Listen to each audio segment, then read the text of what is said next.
Thank you, Senator. I just returned from the Budget Committee. I apologize for missing some of the discussion, and I may touch upon some of the points. Not accepted. Thank you. Always a pleasure to work with you, Mr. Chairman. I want to emphasize a point that I understand Senator Kaine made, and that is, number one, sequestration was designed to be stupid. Did you know that? It was expressly designed to be so stupid and unacceptable that Congress would never allow it to go into place. I remember campaigning in 2012. People said, well, what do you think of the sequester? I said, it'll never happen. Congress won't let that happen, but here we are. And one of the reasons that it doesn't make much sense is that we're focusing all our budgetary attention on a declining part of the budget. The growth in the budget right now is in mandatory programs, and particularly in health care costs, Medicare, Medicaid, Children's Health Program. That's what's driving the federal deficit. It's not defense. It's not national parks. It's not the Head Start program.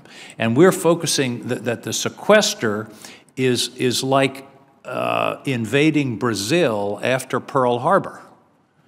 It's a vigorous reaction, but it's the wrong target, because this is not where the problem is. And we're headed for a moment, by the way, Mr. Chairman, where discretionary spending, including defense, is at the lowest level ever.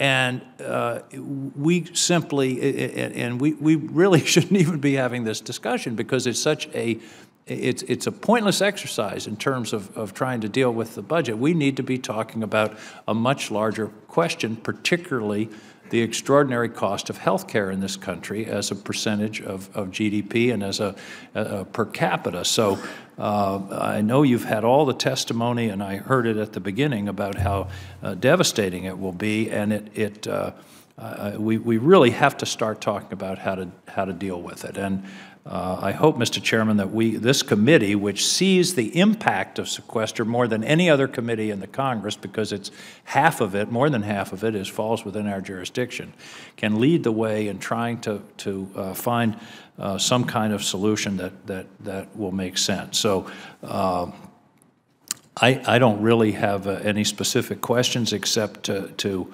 underline what I heard all you gentlemen say in your opening statements, is that this will really be devastating. Americans' lives are being put at risk by this policy. Would you agree with that, General O'Leary? Yes, sir. Admiral? Yes, sir, I do agree. Yes, sir. Yes, Senator. That should be the headline, that Americans' lives are being put at risk, and we go to such extraordinary lengths to protect the lives of our people, and yet by compromising readiness, by compromising morale, by compromising modernization, by compromising training, that's the inevitable result. And you guys are having to go through these extraordinary gyrations to try to deal with this uncertain budget situation. And the danger is risk to American lives, both our people in uniform and our civilians. So I certainly want to thank you for your testimony. Also, I'd like to ask one other question. I would assume that the uncertainty of this whole situation is almost as bad as the dollars. Is that correct, General? It is. There's a lot of angst in the force about what's in the future, what's going to happen. They're focused on what they're doing today, but they do worry a bit about what it means to them for the future, our soldiers and their families. And so it is creating some angst in the force. And that's concerning to me. And for the Army especially, because we are reducing so much force structure, might be required to reduce so much more force structure. It's creating great angst in the force itself. One final question for you, Admiral.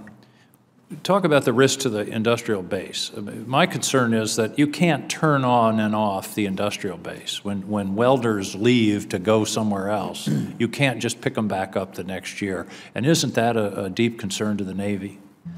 It is, Senator. We are at the point where in our shipbuilding plan, we're at about, if you will, minimum sustaining. The good news is we are buying efficiently, but that all comes unraveled if you start dropping out ships here or there And in aircraft and weapons, we are at minimum sustaining. So what happens is people think, well, the big primes are going to go under, and they say, that won't happen. That's not the concern. It's what you said.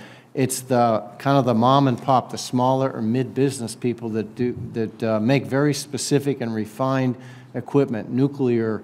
Over half of our nuclear industrial base is sole source, so we really, really need them.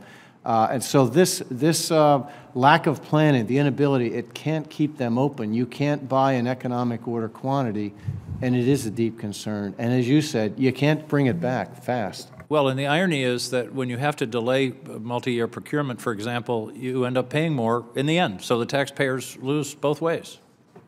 They absolutely do. It's like some say you're eating at 7-Eleven every night. You're just not, it's just not sustainable and it's more expensive.